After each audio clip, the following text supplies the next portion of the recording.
The World Cup is a stage so massive, it usually swallows individuals whole. Between the sprawling stadiums, the sheer volume of nations competing, and the intense global scrutiny, it's rare for one single player to eclipse the scale of the tournament itself. There is an undeniable reality of athletic mortality. By the time a professional footballer reaches 41 years old, the script is already written. Most legends have retired, safely securing their legacies, while a few others fade quietly onto the benches of lower-tier leagues. Cristiano Ronaldo refuses to read that script. Despite having won almost everything the sport has to offer, he is still here, refusing to step out of the spotlight. And that creates a strange tension today. When Portugal lines up against DR Congo, they enter as heavy favorites on paper.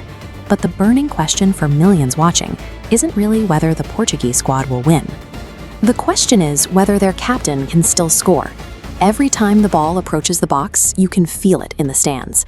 The crowd rises, he leaps up, and for a split second, a gravity-defying header feels entirely possible. This match serves as the focal point for a global obsession with one man trying to outrun the clock. Ronaldo's ability to remain lethal at 41 is the direct result of a highly sophisticated machine working behind him. To understand how he still competes, we have to look past the myth and examine his tactical ecosystem. The first critical node in that machine is the mastermind, Bruno Fernandes. He is the creative engine responsible for manufacturing the exact pinpoint passes that a veteran forward needs to survive in the penalty area. Supporting him is the controller, Bernardo Silva. In the high-pressure environment of a World Cup, Silva uses his intelligence and movement to dictate the tempo and protect possession. He provides the calm anchor that keeps the team from rushing their play. Finally, there is the disruptor, Rafael Leão. Fast, direct, and fearless, Leao brings explosive speed to the wing, constantly threatening to break the defensive line. This tactical view shows the interaction. Defenses fear Ronaldo jumping freely, magnetically pulling markers to the center. This empties massive flank space. Leao attacks these vacant zones, forcing an impossible choice: lock on to the legend or break formation to stop the winger. Ronaldo remains the center of the footballing universe, specifically because he is the sharpest point of this perfectly calibrated, multi-threat machine. The fascinating part of this matchup is the opponent. DR Congo arrives today lacking the superstar names and perfectly calibrated ecosystem that Portugal enjoys. But in knockout football, that lack of expectation is a weapon. The burden of being heavy favorites creates severe asymmetrical pressure. Portugal is operating under the rigid demand to successfully feed their captain's legacy. DR Congo, on the other hand, steps onto the pitch with the absolute freedom to play without fear of failure. We have seen this exact dynamic destroy giants before.